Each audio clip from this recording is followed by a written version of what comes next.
घर वालों की चादर आई है। इस्लाम में साफ लिखा है कि भाई यदि आप मोहम्मद साहब और अल्लाह के अलावा किसी और को पूजा करोगे या कुरान में ऐसा कुछ नहीं सर्च कर लीजिए।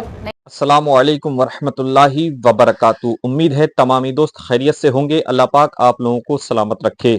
विष्णु गुप्ता पर लगी अल्लाह की मार। मेरे अजीज दोस्तान मोहतरम, जैसा कि आपको मालूम है कि अभी अजमेर दरगाह का उर्स मुबारक बड़ी ही शान शौकत के साथ मनाया गया।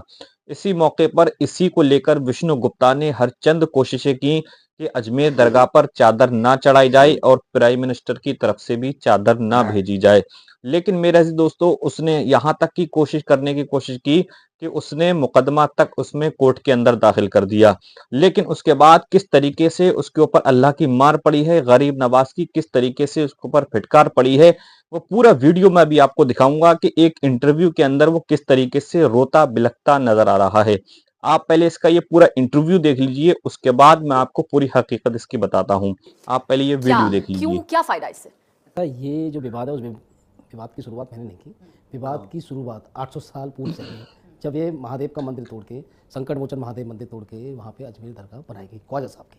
तो विवाद आज का नहीं, विवाद हजारों सालों से, विवाद मैंने शुरू नहीं किया। विवाद तब से है जब से इस देश में मुगल आक्रमणकारी आता था, यहाँ आए, हमारे भारत को लूटा, हमारे राजाओं से लड़ाइयाँ लड़के हमारी संपत्ति पर कब्जा की, बहन बेटियों के साथ क्या क्या नहीं हुआ सब जानते हैं। तो ये विवाद आज का नया नहीं, हजारों साल का विवाद। और ये ना कहें कि ये विवाद मैंने शुरू किया है, ये विवाद हजारों सालों का। सुलगाया तो आप ही ने। सुलगाया हुआ तो पुराना ही है। मेरा यहाँ सिर्फ इतना है कि भाई मैं तो भगवान जो महादेव हैं उनका मंदिर है और उनके लिए मैं लड़ाई लड़ रहा हूँ, क्योंकि महादेव भी मेरे साथ लड़ाई लड़ रहे हैं। आपको शायद पता होगा, जब हमने सिविल सूट फाइल किया है तो वहाँ फर्स्ट पार्टी महादेव खुद है। कब फाइल किया था? हमने 25 सितंबर को फाइल किया और उसमें 2 महीने का लंबा सफर रहा।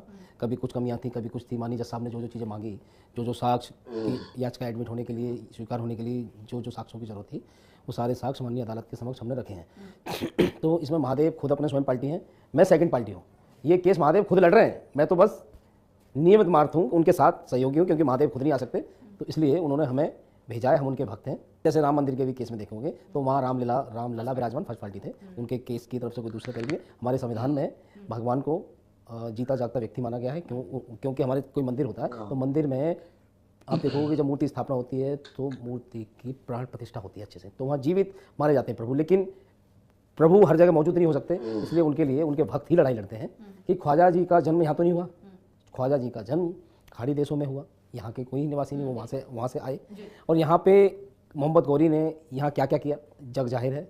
और आप ये भी देखें, इतिहास में ये भी लिखा है कि पृथ्वीराज चौहान से कई बार लड़ाइयाँ लड़ी, पृथ्वीराज चौहान ने कई बार उनको छोड़ा, और एक बार पृथ्वीराज चौहान उनसे हारे तो उन्होंने माफ़ नहीं किया, उन्होंने मार दिया उनको, उनका कत्ल कर दिया, बेरहमी से कत्ल किया, सबको पता है। तो मैं यही कहना चाहता हूँ कि हमें न्याय चाहिए। न्याय मांगने के कैसा न्याय चाहिए? मतलब इस याचिका से आप क्या चाहते हैं? हम याचिका से चाहते हैं कि वहाँ सर्वे होना चाहिए, और सर्वे होकर जो लोग अभी दबी जमान में कह रहे हैं कि वहाँ महादेव का मंदिर हुआ करता था, वो साबित हो जाए वहाँ महादेव का मंदिर ही था, और अभी भी वहाँ महादेव की आकृति और महादेव का चित्र वहाँ मौजूद है। जो अजमेर दरगाह है वहाँ उसमें नीचे जहाँ ख्वाजा साहब की कब्र बनी है, मजार बनी है, उसी जगह शिवलिंग हुआ करता था। उस शिवलिंग को तोड़कर वहाँ मजार बना दी गई, और अभी भी उसी जो मंदिर का गर्भगृह है, जहाँ मजार है वो मंदिर का गर्भगृह है, और उसी में अभी भी दीवार पर वहाँ भगवान शिव का चित्र अंकित है। और हरविलास शारदा जी, जो हमने जो कोर्ट में साक्ष्य पेश किए हैं, एक बुक पेश की हरविलास शारदा जी की, जो 1910 की बुक है, 1911 की, उस बुक में साफ लिखा है कि एक ब्राह्मण फैमिली वहाँ पूजा कर रही है। यानी उस समय जिस दिन जब बुक लिखी 1910 में 11 में, तब ये पूजा वहाँ होती थी, उसको कहते थे घड़ियाल, उसमें दिया, और वो घड़ियाल वहाँ पूजा कर रहा है, और चंदन प्रतिदिन वहाँ भगवान को समर्पित होता है।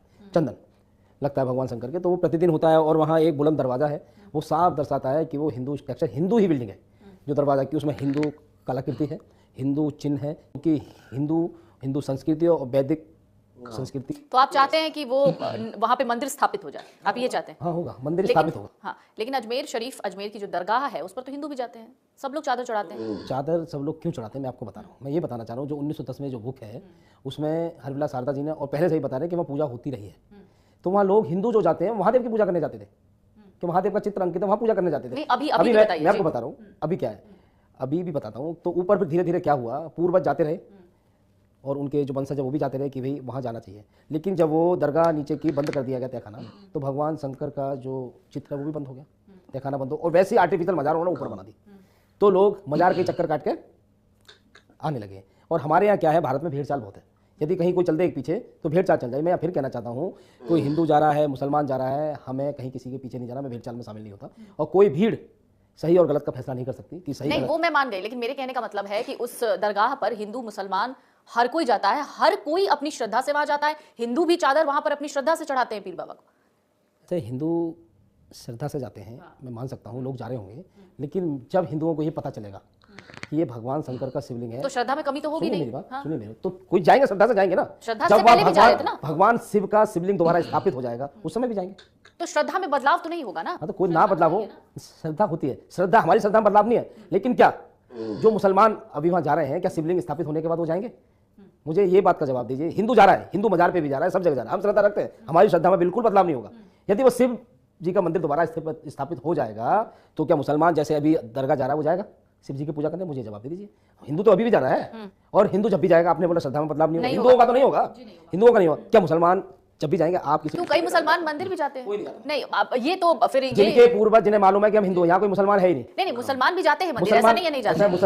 मुसलमान वंदे मातरम तो बोलने में उनको शर्म लगती है। नहीं, ऐसा देखिए, अब आप व्हाट्सएप वाली बात कर रहे व्हाट्सएप हैं। वाली बात नहीं कर रहा, मैं सही बात बता रहा हूँ कि कोई भी मुसलमान मंदिर नहीं जाता। वो मुसलमान मंदिर जाता होगा जिससे ज्ञात होगा कि हमारे पूर्वज पूर्व में हिंदू थे। और मैं बताऊं, जो भी मुसलमान मंदिर जाता है या मूर्ति पूजा करता है, कुछ भी करता है, उसको उनकी धार्मिक पुस्तक, उनका जो धार्मिक पुस्तक है, जिसे कुरान कहते हैं, अच्छा, आप क्या खुद भी मानते हैं कि काफिर धर्म, कहते हैं। अच्छा क्या आप मानते हैं कि धर्म मंदिर और मस्जिद पर टिका हुआ है सिर्फ? धर्म ऐसा है, हम तो नहीं मानते। आप क्या देखिए, मानते हम तो जो धर्म है वो हम मानवता में भरोसा करते हैं, और दूसरा मन ही हमारा मंदिर है, जैसा कि हमारे पूर्वजों ने भी बताया है। धर्म सबके लिए बराबर, धर्म माने ड्यूटी, अपनी जिम्मेदारी निभाना, धर्म देवी देवता, लेकिन मंदिर और मस्जिद पर नहीं डटा हुआ है। यदि मंदिर मस्जिद पर ही होता तो एक भी मंदिर हमारे लोग भारतवासी टूटने नहीं देते। उनकी जो आस्था है, जो श्रद्धा है, वो मन से, भाव से, भावनाओं से है, भगवान के प्रति। हर एक इंसान की, हर एक इंसान की है, लेकिन उन लोगों की नहीं है जिन्होंने हमारे मंदिर तोड़ दिए। हाँ ठीक है, उन जिन्होंने लोगों मंदिर मंदिर तोड़े उनकी नहीं उनकी है जी, हाँ, ये मैं भी मानती हूँ, लेकिन और जो लोग उन मंदिर तोड़ने वालों को आज तक फॉलो कर रहे हैं, आज उनकी पूजा कर रहे हैं, क्या उन लोगों की आस्था होगी?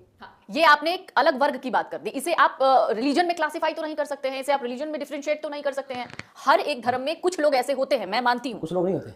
आपको लगता है धर्म, पूरा धर्म ही वैसा होता है? मैं बता रहा हूँ, हमारे जितनी भी पुस्तक हैं, हिंदू की, हिंदू सनातन संस्था की जितनी पुस्तक, आप उसमें एक ये बताइए कि आपको सिर्फ भगवान विष्णु को मानना और दूसरे को कुछ नहीं मानना, दूसरे को मार दो, दूसरे को काट दो, कुछ। हम सबकी पूजा, हमारे स्वतंत्रता इतनी, आप कहीं पे भी कर सकते हो। लेकिन दूसरे में क्या है, दूसरा धर्म जो आप बता रहे हो, हम इस्लाम की बात कर रहे हैं, इस्लाम में साफ लिखा है कि भाई यदि आप मोहम्मद साहब और अल्लाह के अलावा किसी और को पूजा करोगे या जाओगे और उसमें आस्था रखोगे, तो आप कहलाओगे काफिर। अच्छा, ये और कहाँ काफिर- लिखा है? ये लिखा हो, कुरान में लिखा है। मैं कुरान में ऐसा कुछ नहीं सर्च कर लिखा। लीजिए, नहीं लिखा। मुझे पता है। आप सर्च कर लीजिए, गूगल पर सर्च करिए काफिर। ऐसा लिखा है काफिर कुरान का में मतलब कि क्या जो अल्लाह को नहीं हाँ, मानेगा हाँ, वो काफिर काफिर होगा, ऐसा कहीं नहीं लिखा है कुरान मैडम, आपको में। आप सर्च करो, वो कुछ मैं बताती हूँ आप सर्च कीजिए, आपको। आप सर्च कीजिए, चलिए, ये तो आप सर्च एक कीजिए। विवाद का मुद्दा है, विवाद लेकिन का- ऐसा आप कहीं सर्च नहीं कीजिए, लिखा है। किसी भी काफिर कौन धर्म होता है? ग्रंथ में। काफिर कौन होता है? काफिर शब्द, कौन- काफिर शब्द काफिर जो का है, मतलब क्या है? काफिर का जो शब्द है वो आप उस तरीके से देख रहे हैं जो काफिर का मतलब क्या है? आतंकवाद का शब्द आप यहाँ पर सामने ला रहे ना, ना, हैं। काफिर कुरान में आतंकवादी ऐसा कहीं भी नहीं लिखा कि जो अल्लाह को नहीं मानेगा वो काफिर होगा, काफिर है। ऐसा कुछ नहीं लिखा है।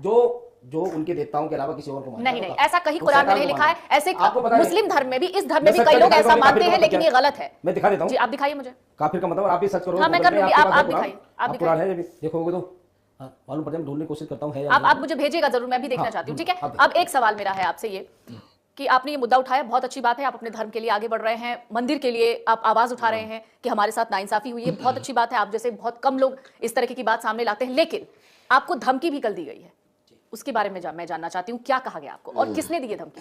ऐसा धमकी वही लोग देने वाले हैं जो नहीं चाहते कि अजमेर दरगाह की सच्चाई सबके सामने आए, मंदिर का सच सबके सामने आए, महादेव की आकृति और महादेव का मंदिर है वो जग जाहिर हो। इसीलिए वो हमें डराने के लिए, धमकाने के लिए अब हमें धमकी भी दे रहे हैं। कल एक फ़ोन आया, इंडिया से बाहर का है, कनाडा से फ़ोन आता है, वो कहता है कि आपने अजमेर दरगाह का केस फाइल करके बहुत गलती कर दी, आप ख्वाजा साहब के खिलाफ जो बोल रहे हैं, बयानबाजी कर रहे हैं, उसके लिए आपका सर कलम कर दिया जाएगा, आपकी गर्दन काट दी जाएगी, इसके लिए चाहे जितना डॉलर खर्च हो जाए। तो मैंने रिकॉर्डिंग भी दिया है, पुलिस को रिकॉर्डिंग भी दिया और उसके खिलाफ मैंने शिकायत भी दर्ज कराई है। तो इन लोगों को ये धमकी दे रहे हैं, हिंसा करने लगे थे कि संभल में कोर्ट के आदेश पे हुआ, तो वहाँ पे देखिए हिंसा कर दी। हिंसा करके हमें डरा रहे हैं कि आप हमारे पूर्वजों ने जो तुम्हारे साथ किया, मठ मंदिर तोड़ दिए, यदि आप अब उनको रिस्टोर कराने जाओगे, कोर्ट भी जाओगे, तो कोर्ट को भी धमकाने को राजनेता कि कोर्ट बयानबाजी गलत कर रहे हैं, कोर्ट आदेश गलत दे रहा है। अरे भाई, कोर्ट आदेश गलत क्यों दे रहा है? कोर्ट संविधान के अनुकूल आदेश दे रहा है, न्यायालय का पालन करो। दोस्तान मोहतरम, जैसे कि आपने ये वीडियो देख ली, मेरे अजीज दोस्तों, ये किस तरीके से रोता बिलखता नजर आ रहा है और गरीब नवाज से जो इसको फटकार लगी है वो जिंदगी भर ये याद रखेगा। मेरे अजीज दोस्तों, अल्लाह तबारक व तआला ने साफ साफ इरशाद फरमा दिया कि जिस किसी ने भी मेरे अल्लाह के वली से टकराने की कोशिश की है वो मुझसे जंग के लिए तैयार हो जाए। मेरे अजीज दोस्तों, उम्मीद है कि आप ये पूरा वीडियो देखकर समझ गए होंगे। मिलते हैं इंशाल्लाह आने वाले अपडेट के साथ। अस्सलामु अलैकुम वरहमतुल्लाहि वबरकातुहू।